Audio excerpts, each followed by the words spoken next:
Le monde est méchant, désolé les mecs, mais là ce soir je suis pas d'humeur. Là je suis énervé. Là ce soir les gars, je suis énervé. Je suis tombé sur beaucoup de fake news. Ça m'a bien énervé sa mère. Apolline de Malherbe. C'est parti. 8h32 et vous êtes bien sur RMC et BFM TV. Bonjour Jordan Bardella. Bonjour, merci de votre invitation. Merci d'être dans ce studio. Vous êtes le président du Rassemblement National. Vous êtes également tête de liste pour les élections européennes. Qu'est-ce qu'il va nous dire?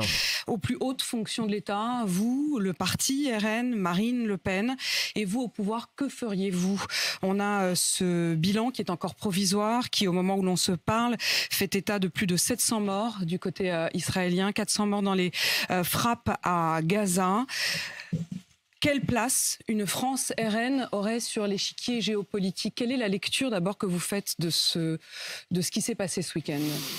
D'abord, Madame de Malherbe, mais c'est bien normal, permettez-moi d'adresser ma solidarité la plus totale, sans équivoque et sans réserve, à l'égard d'Israël, à l'égard de son peuple, à l'égard de franco-israéliens qui ont aussi de la famille et qui ont des inquiétudes sur ce qui est en train de se passer et qui est très grave. Aujourd'hui, en Israël, j'ai entendu M. Klarsfeld parler d'un 11 septembre pour l'État d'Israël. Ce qui s'est déroulé ce week-end sort totalement d'actes de guerre conventionnels. Ce sont des crimes de guerre, ce sont des crimes contre l'humanité qui se sont déroulés ce week-end, de la part d'une organisation qui n'est pas la représentante, comme j'ai pu le lire dans des communiqués de la France Insoumise, nous allons en parler, d'un État, qui n'est pas l'armée conventionnelle d'un État, qui est un mouvement qui, dans ses statuts, prône la destruction d'Israël, la destruction du peuple juif, et qui prône le djihad international. Le Hamas est considéré comme une organisation terroriste, et pour que les Français qui nous écoutent ce matin aient bien conscience de ce qui est en train de se jouer au Proche-Orient, 500 morts, 700 morts, et des milliers, des centaines de victimes en Israël, équivaut à une attaque... Attends, il a 2 téléphones portables, c'est une blague. Il a 2 téléphones, le Bardella. Excuse-nous, monsieur. Attaque islamiste en France qui ferait 5000 victimes, 5000 Vous avez morts. Tenté de voir ce qui serait proportionné par rapport à la population française. Parfaitement. Mais pourquoi déjà il fait l'aparté avec la France? Je comprends pas. C'est une équivalence à 5000 morts. Mais qu'est-ce que t'en sais? Qu'est-ce qu'il raconte? Et je vais vous dire, je me sens d'autant plus solidaire de ce qui se passe en Israël que le mode opératoire qui a été utilisé par les terroristes islamistes, parce que c'est du terrorisme islamiste, nous l'avons connu sur le territoire français. On se souvient en 2012 de Mohamed Merah qui était rentré dans une école juive, au Zaratora, à Toulouse, puis à Montauban, où il avait assassiné des militaires et des enfants juifs. On se souvient du Bataclan, où on a délibérément, comme en Israël, visé non pas des soldats, non pas une armée, mais des civils. On a tiré sur des enfants. On a kidnappé des familles, des femmes, des enfants. On a fait subir des exactions. Donc ces actes sont absolument inadmissibles. Et je pense, vous me demandez quelle est notre grille de lecture, je pense qu'il n'y a pas de condamnation, mais il n'y a aucune justification à ce qui s'est déroulé il y a quelques heures et qui va probablement encore se dérouler dans les prochaines heures. Et donc je veux dire ce matin... La seule justification qu'on peut dire, parce que évidemment samedi et dimanche, enfin surtout samedi, je le répète encore les gars, ce qui s'est passé, ce que le Hamas le Hamas a fait, c'est une dinguerie. Il n'y a aucun problème là-dessus. On peut le condamner, mais il y a forcément une justification. C'est la conséquence de plus de 40 ans de guerre qui se passe entre Israël et Palestine, c'est tout. C'est la seule lecture qu'on peut faire. La conséquence. Moi, je suis dégoûté que des civils meurent dans cette bataille-là, dans ce combat, dans cette guerre. Mais c'est la conséquence. Il y a des civils palestiniens qui meurent, des civils israéliens qui meurent. C'est la conséquence. C'est tout, c'est comme ça. Le blocus, en plus j'ai vu une vidéo les mecs, le blocus palestinien, c'est n'importe quoi. Ils peuvent même pas pêcher à plus de 50 km. Il y a un blocus sur des produits alimentaires, un blocus sur les technologies. C'est une prison à ciel ouvert. C'est une prison à ciel ouvert, les gars. Renseignez-vous sur le blocus qu'Israël impose à la Palestine, les mecs. Regardez, informez-vous. C'est n'importe quoi. Ça ne justifie pas la violence, mais rien ne justifie la violence. Je le répéterai encore, et j'ai le même son de cloche que la France Insoumise. La paix, rien que la paix. Ce qui se passe est la conséquence de 40 ans de guerre. C'est tout, c'est comme ça. Et ça sert à rien les mecs de dire ouais mais ils ont tué des civils etc. parce que ça va invisibiliser tout ce que Israël a fait auparavant parce que le Hamas ils ont fait des dingueries hier et aujourd'hui. Non ça marche pas comme ça les mecs. Ça ne marche pas comme ça, on n'oublie pas tout ce qui s'est passé avant. On n'oublie pas. Eh non, les gars. Eh non, c'est trop facile. C'est trop facile. Et les médias, ils ont fait ça. Les médias, on l'a vu samedi, on va le voir tout à l'heure. Ils ont invisibilisé tout ce que Israël a fait à la Palestine parce que le Hamas, ils ont fait des exactions, des tueries de masse, etc., etc. Non, c'est trop facile. C'est trop facile de le prendre sous ce prisme-là. Je suis désolé.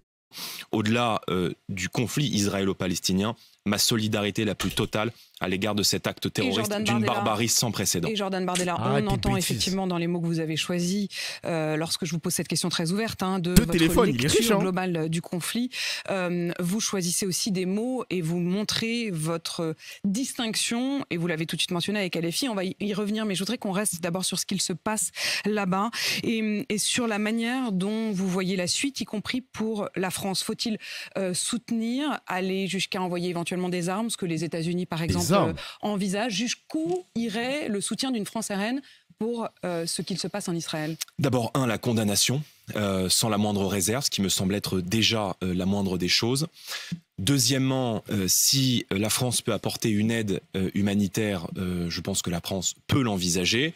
Maintenant, Israël prépare en ce moment même une riposte, une réponse, qui doit être une réponse ciblée. La réponse n'est pas simple parce qu'on sait qu'il y a, à l'heure où nous nous parlons, un peu plus de 150 citoyens israéliens, peut-être même des étrangers d'ailleurs, qui sont détenus en otage dans la bande de Gaza. Donc, Aaron disait l'histoire est tragique. On s'aperçoit que l'histoire est complexe. Et la réponse israélienne est une réponse légitime et normale face à un acte terroriste. Ce qui est clair, légitime. C'est-à-dire que les frappes qui ont déjà lieu depuis la nuit dernière, mais qui auront sans doute lieu encore plus, peut-être même les frappes terrestres, puisque l'armée de Tsahal a remobilisé aussi. Est-ce que pour vous, tout cela... Le problème de face, c'est que les gens confondent le Hamas et la Palestine. Mais moi, évidemment, moi je suis sur la même ligne. Peut-être que je vais vous choquer, les gars. Je suis sur la même ligne que l'Union européenne qui a classé le Hamas comme organisation terroriste. Ça, il n'y a aucun problème. Mais même si c'est une organisation terroriste, tout ce qui se passe, et même si c'était une armée régulière qui aurait attaqué Israël, ça aurait fait la même dinguerie. Je suis désolé, les gars. Je suis désolé. Même si c'est une armée régulière palestinienne qui aurait attaqué le territoire israélien, qui appartient aussi aux Palestiniens, on aurait dit la même chose que le Hamas. Donc faut arrêter de nous prendre pour des cons et faut arrêter d'être matrixé par les médias occidentaux, c'est tout, frère. Merci Bleu Turquoise pour le sub. Jure, un nouveau merci sub. Badji aussi, merci mon gars. S'il te plaît, regarde le taux de morts et de blessés dans le conflit israélo depuis 2005, les chiffres par... On connaît tous les chiffres, les mecs, on a tous vu cette fameuse statistique où il y a plus de morts côté palestinien qu'israélien, évidemment. Mais c'est important de différencier quand même le Hamas de la Palestine. C'est important, les gars, c'est important. Là est légitime, le mot légitime. La réponse israélienne est légitime. Israël a subi une attaque terroriste de grande ampleur par l'intermédiaire du Hamas, par l'intermédiaire, nous l'avons vu aussi, de frappes dans le sud du Liban de la part du Hezbollah. Donc il y aura une réponse proportionnée. Ce qui est clair, c'est que quand la nation israélienne est confrontée à une attaque terroriste, c'est autre chose que Madame Hidalgo qui allume des bougies sous la Tour Eiffel, ça je vous le concède. Quand vous dites c'est autre chose, et effectivement, petite balle perdue là. Du mépris. En même temps, Anne Hidalgo a éteint la Tour Eiffel dès le premier soir. Elle sera aux couleurs d'Israël. Ouais. C'est anecdotique ou c'est malgré tout? Non, mais c'est pas anecdotique. C'est que le temps du recueillement et le temps de la mémoire, il est normal.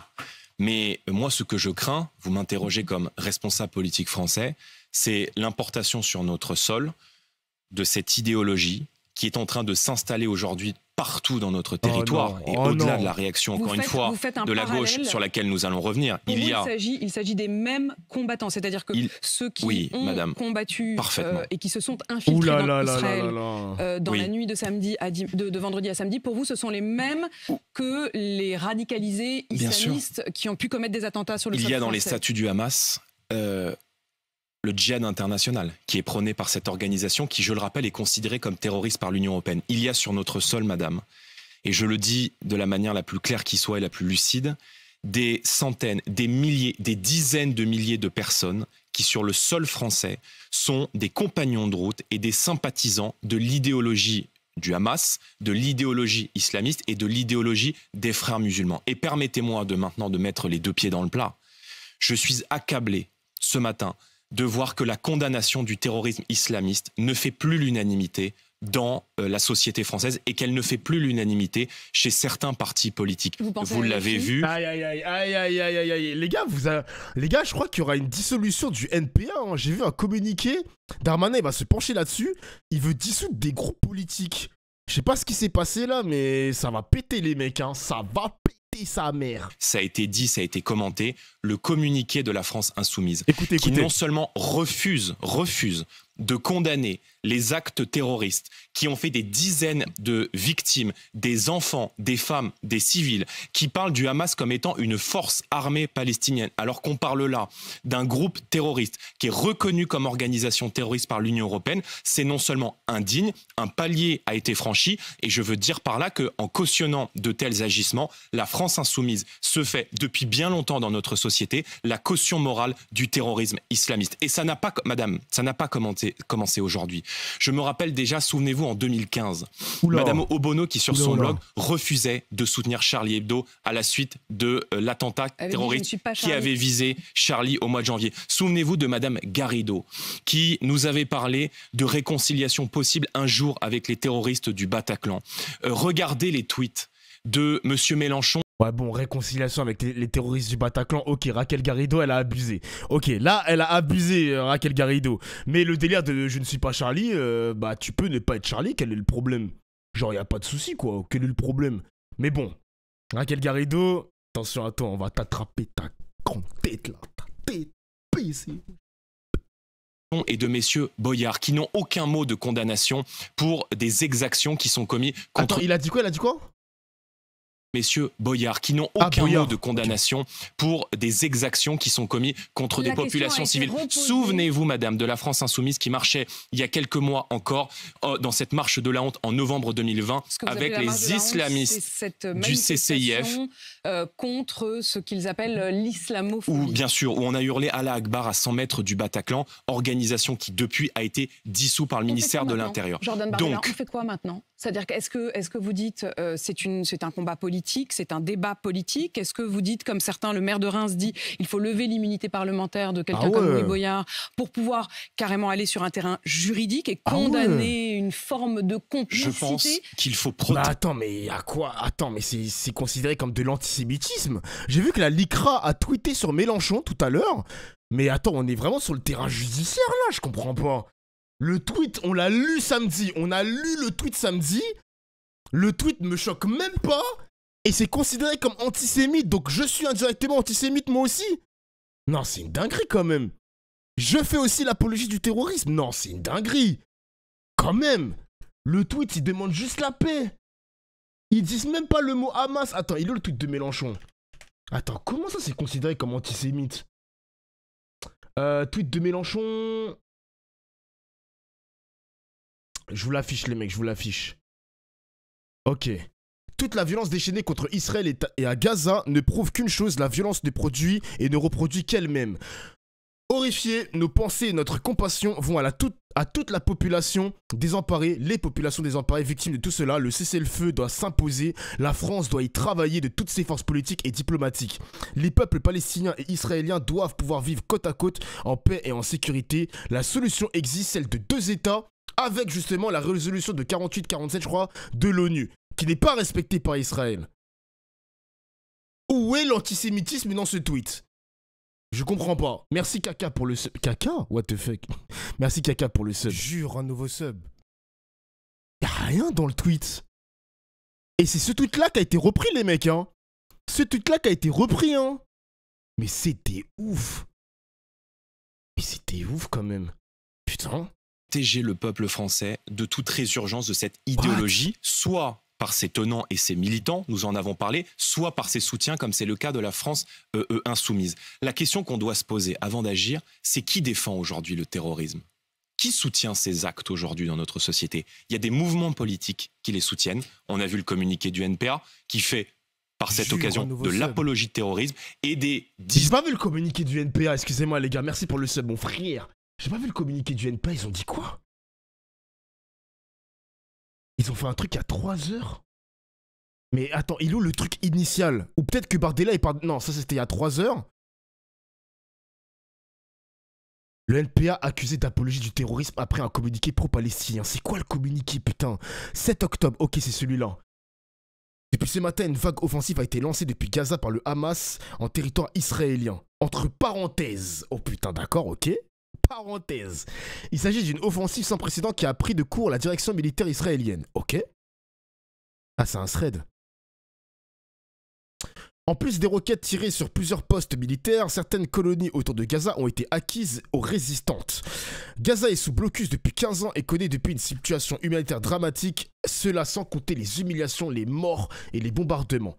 Longtemps cantonné aux actualités autour du cycle provocation, roquettes, bombardements et appel à la désescalade des deux côtés, les Palestiniens étaient dépeints comme passifs et passifs, toujours dans la survie. Eh, j'en ai marre de cette écriture inclusive, hein. Moi, ça me pète les couilles, je vous jure, ça me pète les couilles. J'ai du mal à lire avec l'inclusive, là. La stratégie israélienne appelée la tondeuse à gazon consiste en réalité à éliminer physiquement et régulièrement des générations nouvelles de militants et opposants à l'occupation dans un cycle de répétition interminable. Ouais, c'est de l'harcèlement, quoi. Avec la récupération de pas mal de territoires. Donc, tout ce communiqué-là... Ah oui, réponse de Jean Messia, il faut dissoudre le NPA et traduire ses membres devant une cour martiale! Devant une cour martiale! What the fuck? Pour haute trahison à la France? Attends, c'est une blague? Attendez les gars, vous savez ce que c'est la cour martiale? Les gars, vous savez ce que c'est une cour martiale? Wesh, attends quoi? Je vais péter un câble! La cour martiale, mais faut doser là! Non mais faut doser monsieur! Wesh! Haute trahison à la France, mais c'est un baiser. Wesh, devant un tribunal militaire. Non, non, non, mais lui, c'est un niqué, lui. Mais c'est un niqué. Wesh. Dizaines et des milliers de personnes qui se font les relais et les compagnons de route de cette idéologie. Donc, pour vous répondre très clairement, je pense qu'il faut judiciariser toute forme d'apologie de terrorisme dans notre société. Je pense que le parquet doit systématiquement poursuivre ce type de déclaration, pas seulement sur des mouvements politiques, mais aussi sur des gens qui, dans notre société, partagent cette idéologie. Il faut traquer les auteurs de ces propos et les judiciariser derrière. Vous avez vu ce que titrait Le Figaro il y a quelques jours.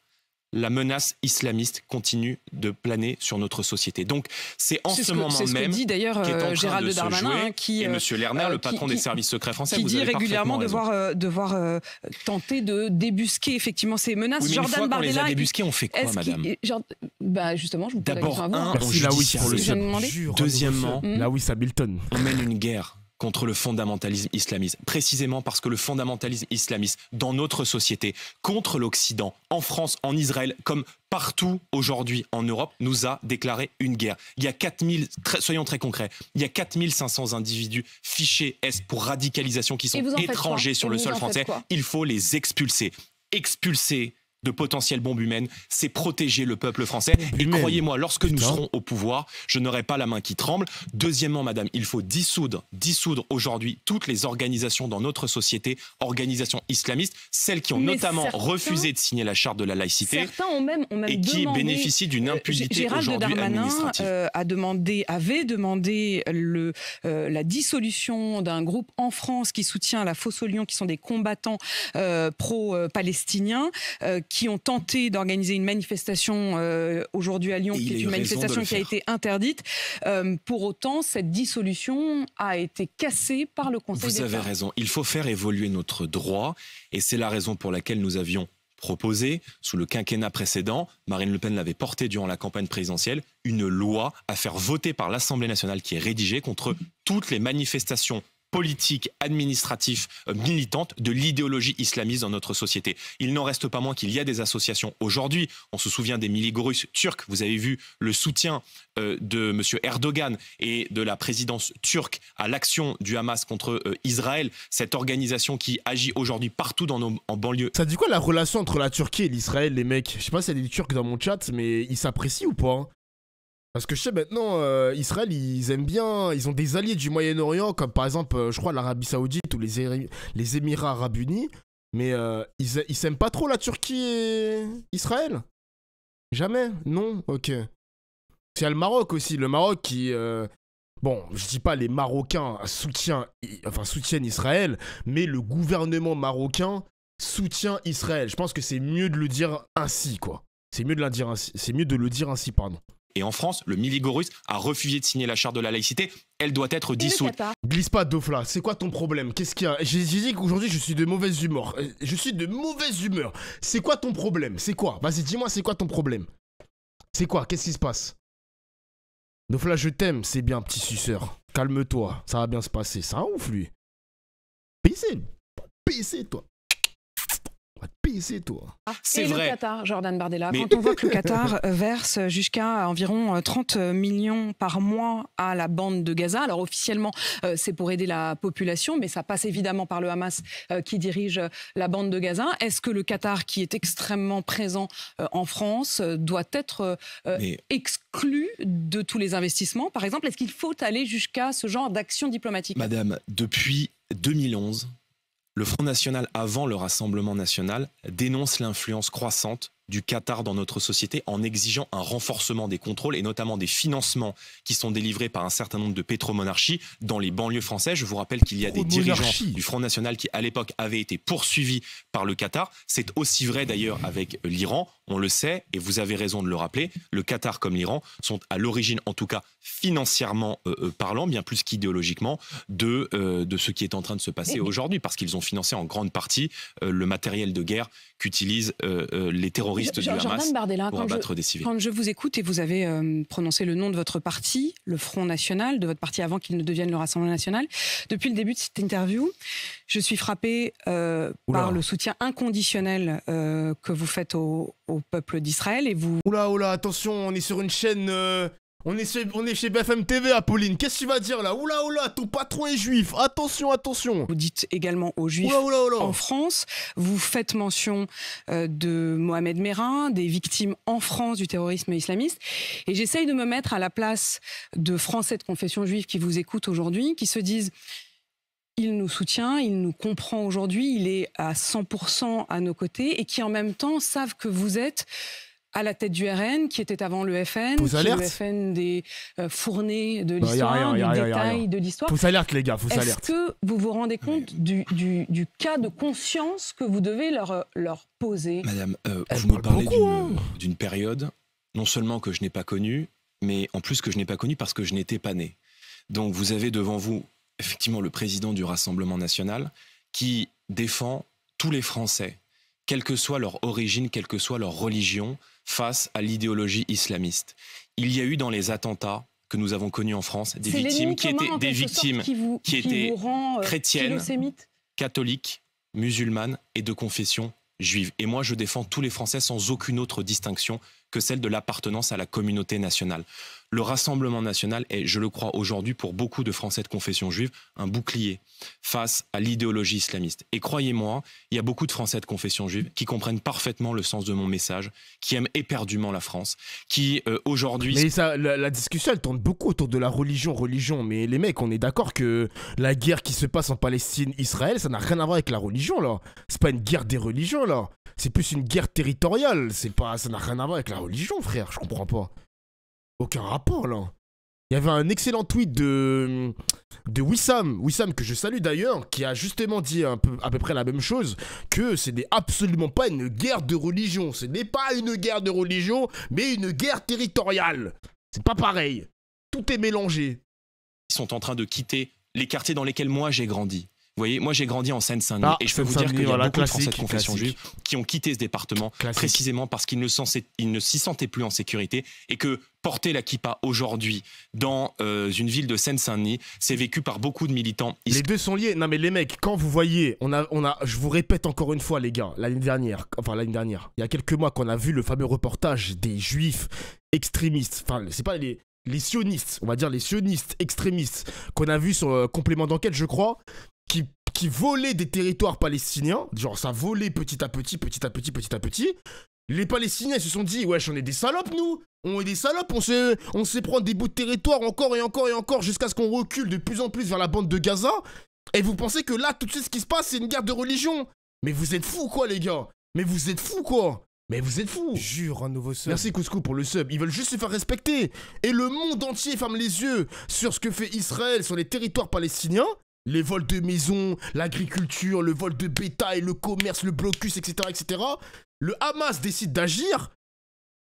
Et là, vous me faites croire que c'est une guerre de religion. Mais vous êtes fous quoi les gars, rien à voir. Donc là c'est toi le délu. Bah c'est pas grave si je suis délu les mecs, on est sur un débat. Les gars on est sur un débat. Si vous me dites que je suis délu, eh ben Merlich c'est pas grave. Merlich c'est pas grave. Pour moi c'est pas une guerre de religion, c'est une guerre territoriale, c'est tout, c'est comme ça. C'est pas grave si je suis d'élu. Merlich, les gars, c'est pas grave.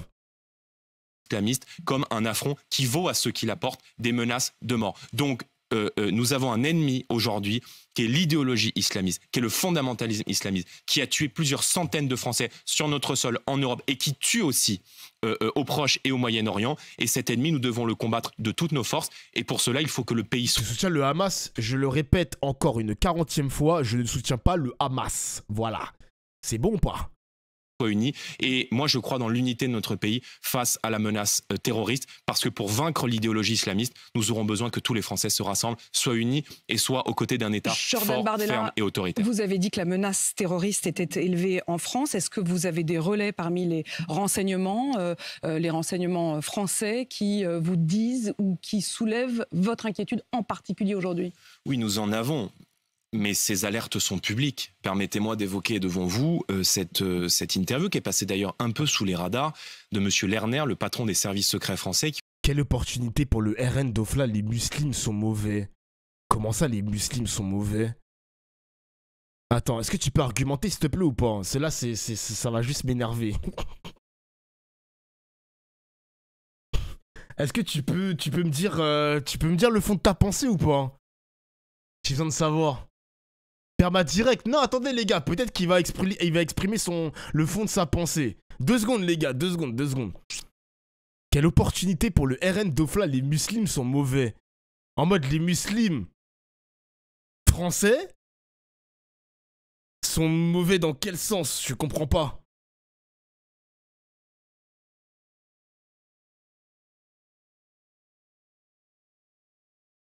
Dans le sens où c'est toujours les musulmans qui ont tort. Ah, en mode ouais, ok. Je vois à peu près.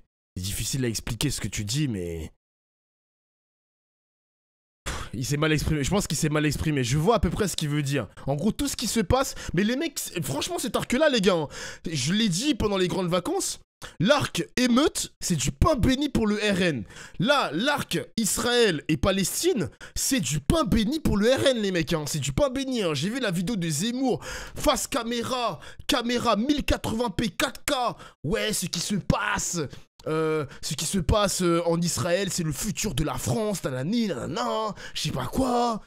C'est du pain béni, frère. C'est ça qui me rend ouf. Qui au début du mois de juillet dans le Figaro. A donné un entretien au journal Le Monde, me semble-t-il, au début du mois de juillet, et qui indiquait que la menace aujourd'hui, à l'approche de grands événements, la Coupe du Monde de rugby, les Jeux Olympiques 2024, qui créent aussi les conditions d'une saturation physique éprouvante. J'entendais le professeur Bauer qui en a parlé sur votre antenne il y a quelques jours, rend nos forces de l'ordre dans des conditions qui sont parfois éprouvantes, et nous avons aujourd'hui besoin d'une action préventive. Vous redoutez que la France ne soit pas en mesure de faire face à une attaque terroriste? Le fondamentalisme islamiste, il n'est pas tombé dans notre société par l'opération du Saint-Esprit. Il est la conséquence aujourd'hui d'une politique d'immigration massive qui est menée dans notre société, qui déstabilise les grands équilibres de notre pays et qui a multiplié sur notre sol des enclaves étrangères, des républiques islamiques en miniature où le droit de la République française ne s'applique plus. Donc si on veut se protéger de la menace terroriste... Il parle de la Seine-Saint-Denis, hein, mon département, il parle de chez moi les mecs je pense, hein, et Marseille aussi au passage. Si nous souhaitons lutter contre l'idéologie islamiste, il faut maîtriser l'immigration, et je vous rappelle en cela que beaucoup des terroristes qui ont frappé sur notre sol avaient utilisé les filières migratoires, et c'est la raison pour laquelle, si nous étions à la tête de l'État, la France n'accueillerait aucun migrant en provenance de Lampedusa, parce que mais c'est ce que dit, c'est la même chose que dit Gérald Darmanin. Oui, Gérald Darmanin dit exactement cette phrase, d'ailleurs il l'a dit. Darmanin qui a menti d'ailleurs. Il dit la France n'accueillerait aucun. Darmanin qui a menti d'ailleurs. Oui, vous savez, j'ai regardé BFM TV ce week-end et j'ai vu il y a quelques jours un reportage de vos confrères de BFM TV sur le terrain aller interroger des migrants à la porte de la Chapelle, dont le ministre de l'Intérieur a dit quelques jours auparavant sur votre antenne que la France n'accueillerait aucun migrant. La vérité, c'est que M. Macron et M. Darmanin portent une responsabilité très lourde vous faites référence, dans la déstabilisation de notre société. Ils ont battu tous les records. Vous faites référence au fait que certains des migrants qui sont en ce moment donc dans le nord de de Paris disent être arrivés par Lampedusa et être arrivés à Lampedusa il y a quelques dizaines de jours. Donc en effet, ils disent être venus de Lampedusa. Pour autant, Gérald Darmanin dit on ne les accueille pas. Officiellement, ils ne sont pas accueillis. Vous dites accueillis ou vous dites ils seraient carrément pas là, on ferait en sorte vraiment qu'ils ne passent pas. Madame, je ne juge pas Monsieur Darmanin qui est ministre de l'Intérieur, je ne juge pas personnellement mais politiquement à ce qu'il dit mais à ce qu'il fait. Et le ministre de l'Intérieur comme le président de la République ont battu depuis 2017 tous les records d'immigration. Record de titres de séjour légaux, 265 000 par an. Record de présence du nombre de clandestins sur notre sol, près de 900 000 d'après M. Stefanini, qui est spécialiste de la question de l'immigration, sans compter les demandeurs d'asile qui ne sont pas déboutés et les mineurs étrangers non accompagnés. Monsieur Stefanini, pourquoi ? Pourquoi ? Oui. Parce que notre pays est devenu un guichet social, que notre pays est tellement attractif que les migrants qui arrivent de Lampedusa en Italie... Ils passent par la France, mais qui veulent aller ailleurs. Ils passent par l'Italie pour se rendre en France. Et Lampedusa, aujourd'hui, c'est le futur de la France. Si on ne reprend pas le contrôle, moi, je souhaite que la France reste elle-même. Je souhaite que nos compatriotes... C'est ouf, hein, c'est vraiment des suceurs de buzz quand même. Hein. Pendant toute la campagne présidentielle, Zemmour, il parlait que de l'identité, la civilisation française, etc. Il faut la conserver. Le RN, ils n'étaient pas dans cette logique-là politique. Ils parlaient d'autres choses, comme par exemple la baisse de la TVA, tout l'aspect social, etc., etc. Un peu aussi contrôler nos frontières. Mais là, depuis plusieurs mois, depuis les émeutes, hein, on va dire depuis les émeutes, le RN, ils sont à fond dans l'immigration. Ils sont à fond, frère. À fond, ma gueule. Ah là là là là là là là là là là. puissent préserver leur sécurité, leur culture, leur mode de vie et leur modèle social. Vous mentionniez à l'instant Patrick Stefanini. Elisabeth Borne lui a confié hier une mission sur l'AME, l'aide médicale d'État. Gérald Darmanin dit qu'il voudrait, à titre personnel, supprimer l'AME pour mettre en place uniquement une aide médicale d'urgence. Je crois que c'est votre proposition également. Bah écoutez, c'est bien, monsieur Darmanin, il a lu le programme du Rassemblement National, donc je vais lui envoyer une carte. Et s'il souhaite mettre en œuvre cette proposition, nous l'y aiderons bien sûr. Vous êtes effectivement pour la suppression de l'AME. Mais madame, il y a dans notre pays un Français sur 3. Alors l'AME, pour que les gens qui nous écoutent comprennent, c'est les soins, toute la palette de soins gratuite offerte à un étranger qui vient sur le sol français sans aucune condition de ressources ou de conditions. C'est sous condition de ressources. Non, pas du tout. Vous arrivez sur le sol français. Il faut être sur le sol français. Ouais, quand j'ai travaillé... Merci Cédric pour le sub. Ouais, quand j'ai travaillé en hôpital, les gars, petite carte AME pour un étranger, il se fait hospitaliser, ausculter. Il revient à mon guichet pour payer. Non, je lui dis juste au revoir. Au revoir. C'est bien aussi, mais c'est bien, moi je trouve ça bien. Depuis plus de 3 mois, il faut ne pas avoir titre de séjour. 3 mois. Sans condition de ressources. Je crois qu'il n'y a pas de condition, les mecs. Et c'est renouvelable tous les ans. Sauf qu'il y a des millions de Français aujourd'hui dans notre société, notamment des personnes âgées, qui eux sont en France depuis 1000 ans et qui précisément n'arrivent plus à se soigner parce que le reste à charge est trop important dans notre société. Donc moi je pense que la France n'est ni un guichet social ni un hall de gare et que la solidarité nationale, elle doit être réservée aux Français. Je n'ai aucune croyance dans la capacité et la volonté du ministre de l'Intérieur de maîtriser l'immigration. Je crois que le seul moyen et le seul biais pour maîtriser l'immigration en France, c'est de mettre le Rassemblement national au pouvoir. Est-ce que vous diriez, Jordan Bardella, que les Juifs en France sont en danger aujourd'hui ? Oui, je le pense. Je pense que les Français de confession juive... Mais qui ? Ils sont en danger contre qui ? Contre quoi ? Comment ça ? Les Juifs sont en danger contre quoi ? C'est quoi la menace contre les Juifs ? Qui ça, wesh ? Qui ? Vous ? Genre... Vous ? Comment ça, qui ? Les arbres ?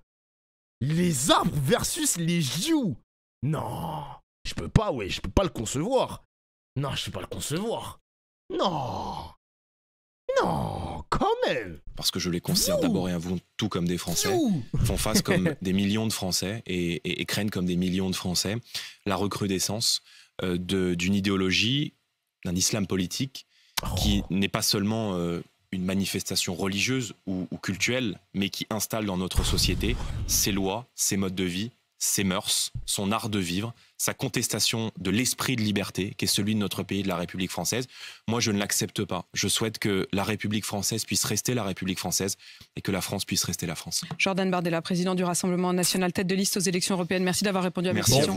Il est 8h52. Évidemment, les gars, évidemment, il fallait s'y attendre. BFM TV, qui n'a pas dit un mot sur la Palestine, sur la situation des Palestiniens, sur le blocus, tout le blocus que je vous ai cité, maritime, commercial, technologique, peu importe. Dommage, mais c'était assez attendu quand même, vu que BFM TV appartient à un milliardaire de confession, ben non, même de nationalité juive, donc c'était assez attendu. Dommage. Pour l'impartialité, on s'en passera de l'impartialité, hein.